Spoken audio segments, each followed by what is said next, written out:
Magazine. That's it. National Geographic. He just used you guys as springboard. He ain't really no hip hop fan. It's all good stuff. Good work. No doubt. Thanks for the call. Yeah, forget about the Bonnie leaving. If you want to call up and talk about Dominic's show and what's wrong with it, give us a call. 212-9. This is not just a dream, it's a wet dream of orgasmic proportions. Hey, Aguero!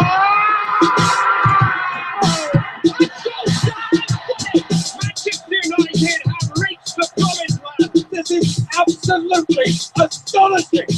I think I'm a special one. Donovan scored! Oh, can you believe this? Go, USA! Go, go, go, USA, go. Thank you for tuning in to The Other Football. You are now listening to Justin Block on Rohtas and Wadera. Oh, man. Let's go. Man, I wanted to run it back again. That always happens to me, man. Anyway, you're listening to The Other Football. Mm-hmm. We're going to talk about English Premier League soccer for the next half hour. You're listening to Justin Block, and today I'm joined, as always, by the one and only Rohtas Wadera. Thank you. Rohtas, let's get right into it. Let's transport everyone. We're coming here from New York, right? Mm-hmm. Spring has sprung, hasn't sprung. Not sure yet, right? Right. Is it in full bloom? It was cold yesterday. Because, you know, the EPL Championship is in full bloom right now. Mm-hmm. Over out in London at the Emirates. It's blue. All right, Rohtas, what was happening at the Emirates today? We had Arsenal, Chelsea lining up. What was on the line coming into the match? Well, I think it's first place versus second place up at the table. Mm-hmm. City technically had passed them because of their win against Aston Villa. But Arsenal did whatever they could in this one at home. Again, this was a good opportunity for them to potentially stay in the title race for Chelsea. Any kind of result here just get you closer to a Barclays Premier League title. So a win would have brought Arsenal on to 69 points, which would have put them, 6 points behind Chelsea? 7 points? How much today? 7 points. So it would have mathematically given them a decent chance to win. Right. To win. To maybe catch up on Chelsea in the final week. Maybe you're asking for Chelsea to really collapse. So. Right. So Arsenal, they went into this game being, okay, if we can score 3 points against Chelsea right here, we have an outside shot to win the title. Mm-hmm. Chelsea, on the other hand, they don't really need to show their cards. They didn't really need to do much. It's more of, just pick up points along the road, defend well, and see the title through, right?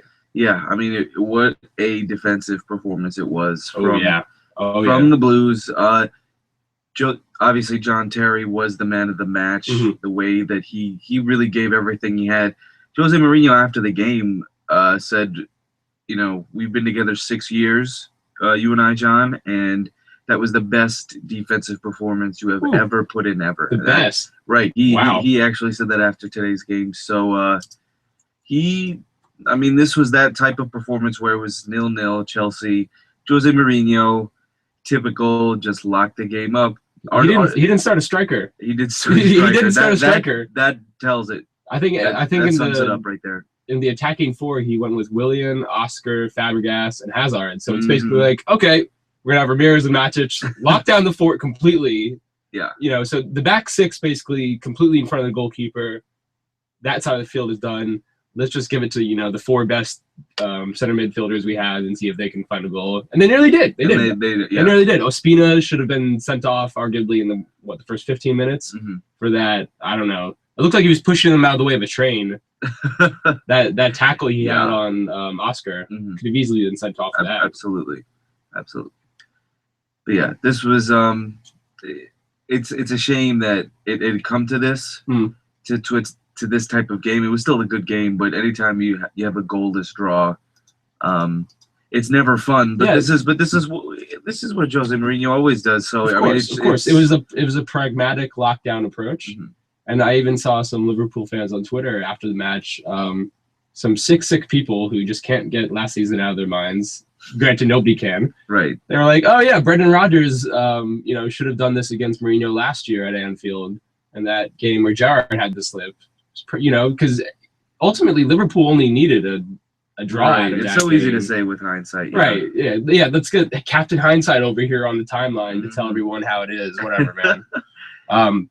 Yeah. But with Mourinho today, I think after the match, we saw Arsenal fans taunting the Chelsea men because we saw Ivanovic and Terry kind of celebrate elaborately after the match. Yeah, you normally don't see very happy. You normally don't see players, celebrate after a 0-0 draw. But obviously, this match, I guess Jose had brought into this match, told them to defend intensely, and there's obviously an emotional let off, after receiving the clean sheet. That's what Terry and Ivanovic and these guys came in here to do, to get the clean sheet. Right, they're always so organized. Right. And today was another terrific organizational performance, but the Arsenal fans were taunting them, saying, boring Chelsea, boring Mourinho, and then I thought Jose Mourinho's comments after the match were kind of funny too. They were very funny. He said, "Well, I don't think it was boring Chelsea. I think it was boring Arsenal because the fans wanted to see Walcott come on and play with Giroud up top, and instead they took off Giroud. They took off Giroud, a striker, and put on Walcott, a fresh striker, on instead of taking off maybe a midfielder in Cazorla." And putting on Walcott, a faster, maybe inside forward. Yeah, I think that's interesting. So I thought, okay, Jose with a return barb of his own right there. But do you think that Arsenal maybe could have changed the game in any way other than what they've done, what they did? Yeah, it's really interesting because Wenger's been criticized in the past for sometimes putting out teams that either haven't had the right chemistry or haven't had that real desire to go out and instinctually just win those games and go out and conquer your opponents. Like, it just seemed like a very conservative, again, approach. Like you said, when you take off those players, you're just acting like, all right, we're playing for the draw as well, when you need to win this game. And it wasn't in the thought of any of these players' minds that, holy crap, this is the last chance we have to claw ourselves back into the title race. Like, this is it. Let's go for broke right here. The sense of urgency was not there. I don't know why Arsenal didn't sort of. I mean, obviously, I know why they didn't do it, because they wanted to get their own point of their own and maintain what they have. Second place, third place, fourth place. Just solidify top four for them. Whatever they can do to make sure that week to week they are going to finish top four. They are. They didn't decide to go for broke and try to claw at the title today. Yeah, because what do you think about that? Yeah, because Arsene was pretty quick to say after the game. The reporter asked him, "Is the title Chelsea's now?" And he said, "Yeah." Wow, man. I mean, you can't say that. That's just me. That's just our American perspective on sports. The coach can never say something like that. But to him, it just was not. It's not even that as much to me. Just because we know how Arsene Wenger is. He's a laconic man. He's a guy who's going to tell it straight. Yeah, he's a straight shooter. He's a straight shooter. So he was being realistic and honest with himself today. Yeah. But you're right. It doesn't feel good to have someone kind of just admit after the game, yeah, the title's kind of Chelsea's. Oh, and by the way, we really didn't care about maybe winning. Yeah, if I'm an Arsenal fan, I'm upset because your team just didn't show they didn't put forth the real effort that they needed to put forth. It's just such a typical Chelsea championship for it to be basically decided on April 26th at the hands of a 0-0 draw. Right. Come on. Jose's just doing it over and over again. Of course, a 0-0 draw against Arsenal is what wins the title. We got to watch this over and over and over again. Can't. We just lost for words at this point. Yeah, because what is left to say about Chelsea? Nothing. I think, there's an entire article in The Guardian this past week where the author was basically like, yeah, there's nothing left to say about Mourinho. Literally he's just won everything. Exactly. And at this point, the only thing that he could do is maybe, start building an empire at Chelsea. Mm-hmm. That's it. Build it up for the long term. Right. There's no reason why at this point, Jose can't stay there for 10 years and win, 6-7 titles. He's still so young. You could go on a similar like Sir Alex run. That's what I'm thinking. That might be where Jose's thinking at this point in his career. To dominate. He's what? He's over 50 years old now. He's already won everything. Yes. Sir Alex has talked about Jose Mourinho being that one guy that really gave him the biggest challenge, the greatest. From a managerial perspective. So he's, So he's 52 right now. He could easily coach for another 10, 15 years if he wants to, and if Abramovich wants to. They could really build, a dynasty at Chelsea, so to speak. They could build double digits, yeah. They could build what Sir Alex had at Manchester United. I really do think that. Right. They could seriously get into the double digits in terms of titles, maybe win a couple Champions League titles. Well, that's the one thing, Jose never won for Abramovich at Chelsea, the Champions League. Mm-hmm. So that has to be next on his list. Yeah. They've already conquered the league domestically this season, kind of in sweeping fashion. Right. Should we get into why exactly Chelsea have won the title points-wise? Should we break it down quickly? Yeah. All right. So let's see. We have Chelsea on 77 points right now after 33 matches, right? Then I guess Arsenal would technically be next. On 33 matches, they had 67 points. Chelsea just need to get 2 more wins or 6 points to secure the title because there are 5 matches left in the season. So if Chelsea get those 6 points, that would put them on 83 points. And Arsenal would be, 16 points behind. But because there are only 5 matches left, 3 points a match, 5 times 3, 15. Even if Arsenal went out, they would only be on 82 points, which would give them 1 point behind Chelsea. That's that. Yeah, it's pretty much. Oh, man, that was too much arithmetic.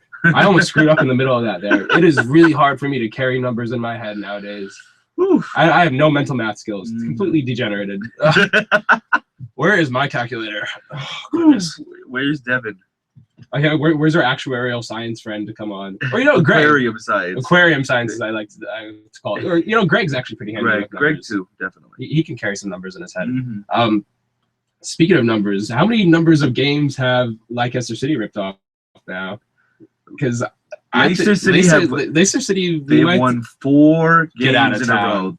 Get out of town. They haven't won 4 games in a row in the Premier League since 1966. Yeah, apologies for the abrupt shift between Chelsea and all the way down to the league table, but let's get into some relegation, manager nitty-gritty talk. Because we, again, our favorite segment. Let's get our fingernails dirty right now, Rohtas. Let's get down and dirty with Rohtas. So you want to tell me then? Yeah. Let's get down to the nitty-gritty. Has Nigel Pearson been sacked yet? No, he is not. Will he be turned sacked things around. It's very tough to say because there's still 4 or 5 games left, and anybody's fortune can turn in an instant. They could still be relegated. But look at the form guide. Again, they are 4th. They've won 4 in a row. Again, name all the clubs who Leicester City are above right now in the form guide. Man United, Liverpool. No, you just stop at Man United. Just stop there. Man City, Spurs, Southampton. I mean, yeah. They're on the Premier League's longest winning streak right now. Right. What Nigel Pearson has been able to do is absolutely phenomenal. We talked about this team early in their season, how they had been playing so well, but were just getting unlucky in a lot of different results. Their defense let them down in a couple games, but this was a team that was bright going forward, and they've clearly brought in the right players. Nigel Pearson has things running extremely smoothly right now. Yeah, and they're scoring goals too. 2-1 against West Ham. They put 3 past West Brom. Then they had 2 against Swansea and another against Burnley. I mean, they're scoring. They're keeping a clean sheet here and there. I mean, granted, it's against Burnley, and this isn't the best competition, but this is what you need. You just need points. Exactly. So for them to rattle off 4 straight wins, get those 12 points out of nothing in April, that's going to be enough to maybe save them. Yeah, two big signings. Jamie Vardy has come in and really given him a great lift the last couple games. An extremely pacey player, extremely fast. Has scored some big goals for them over the last couple games. And then the guy that doesn't get much credit that Pearson brought in at the beginning of this season was Esteban Cambiasso. Kind of a veteran presence. Old Inter man. Right. He won a treble with Jose, didn't he? All those years ago with Inter? Yes. So this is a key player. This is an assured hand. Right. A wily old veteran that provided a lot of experience for this team. And you could see now at this end stretch, this relegation battle stretch, he's been able to definitely provide some leadership in that locker room and kind of keep this team emotionally stable, emotionally focused going forward. Because four in a row, again, this is a Leicester City team that is a pretty important part of the Premier League. They were in it in the 90s for quite some time. They've had top 10 finishes, and to think that 4 in a row, they haven't pulled that off since '66 when England won their one and only World Cup. I mean, that is... The world was a much different place back in 1966, right? Wasn't it? That's a long time. They've had some decent players come through, like Gary Lineker and whatnot. So this is an impressive run they've gone on. So I think we were talking about it today. Yeah. We might have to retire the segment. No, well, not the segment, but retire Nigel Pearson. He might have saved his job. He might have saved his job, and I feel like we might be just a bit hasty because they're only one. They're tied with Sunderland, and anything can happen. They can still get relegated, and if they do, he probably will lose his job. But I mean, but there's someone else out there that is just even worse. We just can't keep doing this to Nigel Pearson when there's somebody who has just been absolutely terrible. Tim Carver. I'm sorry. They've lost their last 6 matches. Like, you are a worse version of Tim Sherwood. It's so sad. Oh, God. It is so incredibly sad. Bottom of the form guy. They've lost 5 in a row? Not even. Probably 6 in a more. row, dude. 6. It's just so sad how they just don't have a goal scorer. Musa Sissoko can't do everything for that team.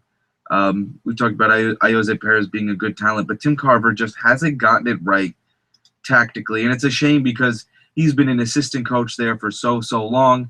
He's had this interim job multiple times.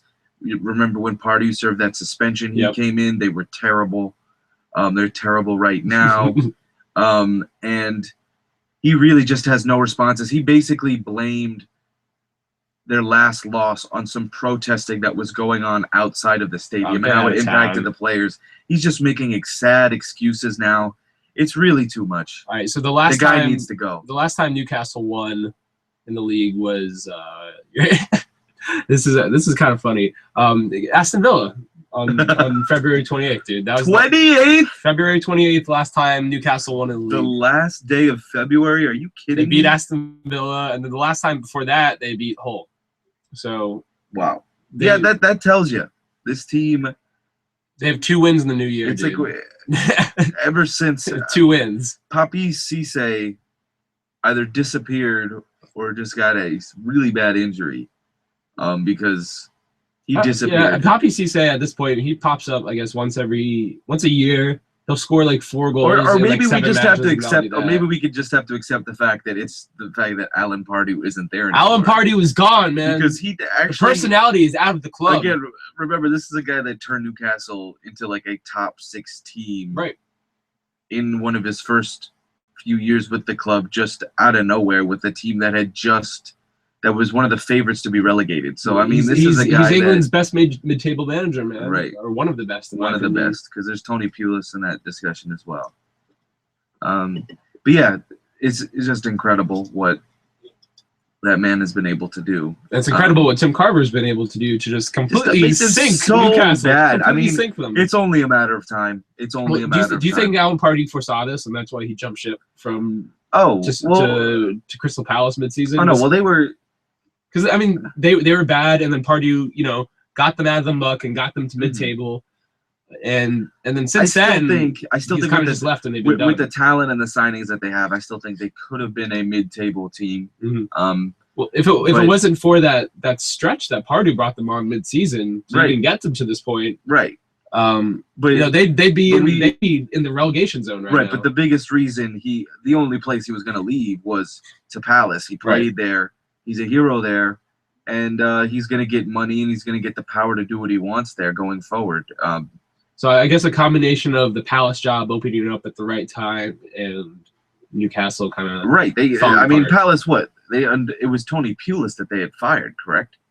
Out of nowhere, because again, Tony Pulis, his teams have never been relegated, so it didn't seem like a right move at the time, but West Brom cashed in. There could have been something behind the scenes going on too, with Pardew maybe agitating to get out. I think there was. Yeah, he and Mike Ashley and the board never really saw eye to eye in these past few years. Right. This might have been something that had been a few months in the works, and Pardew just kind of hop ship. That's that. Yeah. Do we see Pardew as like a Jim Harbaugh type personality where? Is he a weirdo? I don't think he's a weirdo, but I think Jim Harbaugh is a weirdo. A guy that's angry, fierce, needs to be in control type of guy. Or is that too much of a stretch? I mean he's just a proper C-word of a man. Wow, that's all he is. That's all it is. That's all it is. That's what it comes down to. That's what I mean. I don't call him Sir Alan Pardew, Lord Pardew for any reason. I mean, he's Raps Teflon Don. I mean, I'm sorry, the English Premier League's Teflon Don. Right. and I say that because he's somebody who is really good at handling adversity within his own club, I believe. Somebody who brings enough of his own adversity to the club. So he's somebody who, he'll bring his own controversy. He'll dole it out. But he's also good at, I think, managing his team and getting them through really rough patches. And if you give him enough money and enough time, he can maybe show you something every few seasons. That's kind of manager part he was. I don't know if he's like that, crazy competitive like Harbaugh is. But he might be. He might be, but we don't know. Yeah, Jim Harbaugh is weird. I mean, that story that we learned about him, just the multiple stories about how about his meeting his wife, and just that whole interview we did. Oh, about how Jim Harbaugh called his wife, or his future wife, 9 times until she would call him back and they could go on the first date. Right. Yeah, I mean, maybe Alan Pardew called Crystal Palace 9 times and was like, "Please get me out of Newcastle. The northeast of England sucks. I mean, please." Considering the amount that Palace paid Pardew to come back, doesn't seem that way, but definitely a possibility. Okay, Rich House. What else do we have to move on to? Do we have to? This was a terrible weekend. Yeah, I know you need to riff on this though. I need to, because this was just it's 2 steps forward, 1 step back, right? I mean, I don't think this is not enough to blame it on their away form. This really is not an excuse. It's not going to fly with me, because they played well enough last week. They did a good job last week, and today the defensive performance was absolutely terrible. First, I got to give credit to Everton, though. We basically waited the entire season for this to happen. We were talking the entire first half of the year how Roberto Martinez is so good. He's so good. This team will turn it around eventually. But it unfortunately came too late in the season. Since March 15th, this is a team that's their last in those 6 matches, 5 wins, 1 draw. Wow. And they've rocked off 4 in a row at home as well. And with now that scalp being Manchester United in pretty impressive fashion, Roberto Martinez got it spot on today. We took a break. We took a very long break from Everton because we knew that this was a team that didn't do much all year. But again, this stretch that they're on, they were extremely impressive, defended well, and absolutely capitalized on all of Manchester United's defensive errors, which were aplenty. It was terrible today, to be quite honest with you. I'm not happy with the way that it went. Did Van Gaal, you guys start with the back 4 today? Mm-hmm. So who played in defense for Manchester United? It was it was the normal. It was Valencia. Blind actually did not play at left back, but I'm pretty sure it was I don't exactly remember. It's just been in and out. Yeah. You guys have had a revolving door back there. I mean, it was probably Smalling, Jones, and Rojo. If Rojo is back from his injury. Right. Or Luke Shaw, one of the two. So either way, Dali Blind got a little too far forward. If Michael Carrick was in the game, I think things would have been a little more stable. Obviously, he was not. This team is completely different without him in the lineup. Not a good game. But Everton has finally turned it around. Maybe they can build off this going into next season. Yeah, I think Everton will be able to do that. I get a feeling that Everton won't really lose maybe as many players as we think in the summer. I think Kevin Mirallas will move on. Lukaku will move on. They need to keep Mirallas. I mean, that's a talented player. But I think those 2 guys are going to move on to greener pastures. Lukaku, yeah, definitely. Oh, yeah. I mean, even after the money they spent on him, that's too much of an investment. The only thing that Balotelli coming to Liverpool actually accomplished was to get Balotelli's agent Mino Raiola signed to Lukaku. Wow. So Raiola was hanging around Liverpool. He hit up Lukaku. Lukaku fired his agent. Got Raiola. So Lukaku now has a super agent. So where's he in his arms? Anywhere, dude. Raiola can take him anywhere around Europe. Wow. He shuttled Balotelli around, from England to Italy. Right. So maybe Lukaku will go off to Italy. Who knows? That seems like a good fit for him, I guess. He'll score a lot of goals there. But, I mean, I don't know how much Everton would be able to get back of that £30 million fee. I don't know anyone willing, at least not in Italy, willing to pay that for somebody like Lukaku. Definitely not. So, that remains to be seen. But Lukaku definitely has a more ambitious agent in his quarters now who will want to take him elsewhere. And Balotelli. Yeah, we don't have to talk about Mario now. But is Liverpool in the discussion for Lukaku? Is that no. I don't think that would happen. That would never happen. No, never in a million years. No, I can't remember the last time an Everton player came to Liverpool or vice versa. I think it happened if this within the past 20 years, but that wouldn't happen regardless. So Miaus and Lukaku, they may come and go, but Ross Barkley was the guy that we had talked a lot on the show about how Everton sliding so far down. Could we see Liverpool or City come in or maybe even United and put a bid in for Barkley this summer? Right. I don't think so. I feel like Barkley really hasn't stepped up this year. He hasn't had a great year. He's been injured this year. It's not ready for him to make that leap to another club. I think I saw in the Telegraph, Gareth Barry spoke to Ross Barkley and told him, you're not ready to come to a club like City yet. So here you have Gareth Bale. Gareth Barry, somebody who played with City for all those years, telling his teammate, like, all right, kid, you're good, you're gonna be nice, but wait 1 or 2 more years until you make that leap, and get that big. Sometimes guys aren't ready unless somebody looks to buy them for cheap. Right. Maybe another Premier League team, middle of the road, might look to buy him. Right. But so this winning streak and this strong run of form for Everton might bode well for them next season. It shows Ross Barkley that there's something at this club still. There might be some ins and outs this summer, but stay with us another few years because we're still coming up the table, I guess. Yeah. Right. So that's with Everton, but let's get on to. We're still in transfer talk, basically. Yeah, let's get on to some full-fledged transfer talk. Since we're in that mode, we might as well end the show that way. Because we want to end the season like ASAP because the end of the season. Yeah, it's boring. It's time to talk about transfers. Let's get into transfers. We might as well get started. Since we're on the topic of City maybe purchasing Ross Barkley, let's start with City here. City is a club who we know are going to have a lot of ins and outs in the summer. I think Yaya Toure already came out and said, I'm not going to sign another contract with City. I need to go somewhere else. Right. We talked about, I think a few weeks ago, how old that squad is and how we're definitely going to see guys like Dzeko, Company, maybe some of the older Milner, these core members who have won these things with City, these 2 titles, they could be moving on. So one of the names that might be brought in to start that new, younger core of, star City players, Roberto Firmino from Hoffenheim. I think City are going to submit, I think I read a £20 million bid for Firmino. Hoffenheim might ask for more. Yeah, so 20, so it might end, that's a starting point. It might eventually get up to 30. But I think Firmino's a guy who could definitely, you could put him in the middle of whatever system City want to play.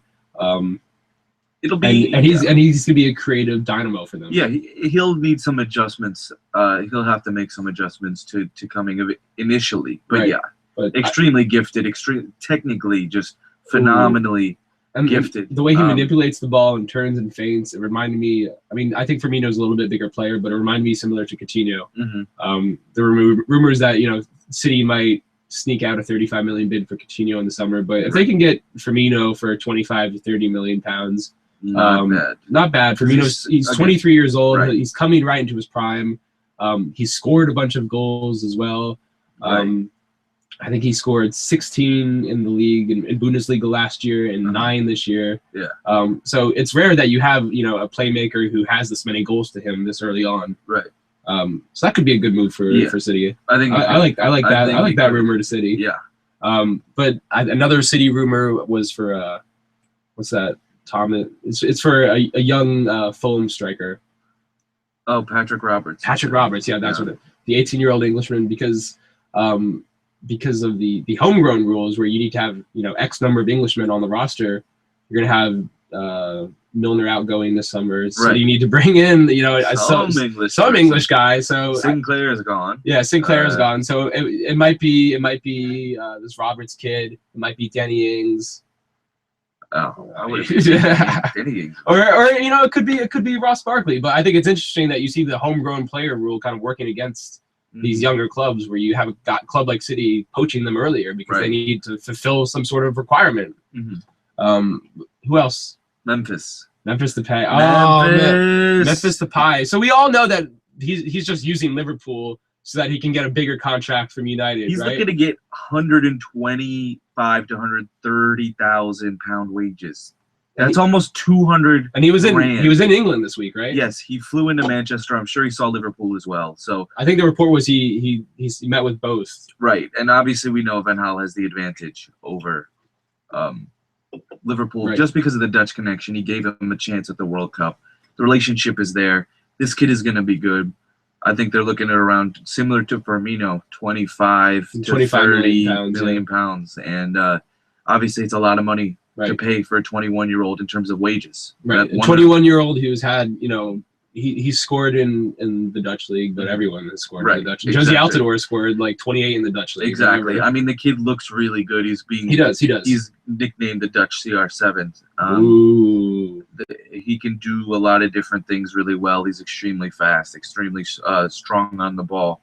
So he'd be a great killed it in the signing. World Cup this summer, yeah, absolutely. In the brief opportunity he had. Absolutely. I think early word is he met with Liverpool at Anfield, or not at Anfield, but he met with Liverpool's representatives. He was apparently very impressed by the way that Liverpool brings along young players. Obviously, Depay would be interested in that. He's 21. But I have a feeling that his people are just going to use Liverpool's leverage until United eventually come with the bigger contract and the fact that they're Manchester United. So. Yes. So predictable. Yep. All right. Anyway, I think we're about just out of time right now. We actually ran over our time. That's awesome. That's fine. Anyway, thank you for joining us this week on The Other Football. We'll be back next week with some news about where we're going to be in the summer. Peace out, guys. Thanks.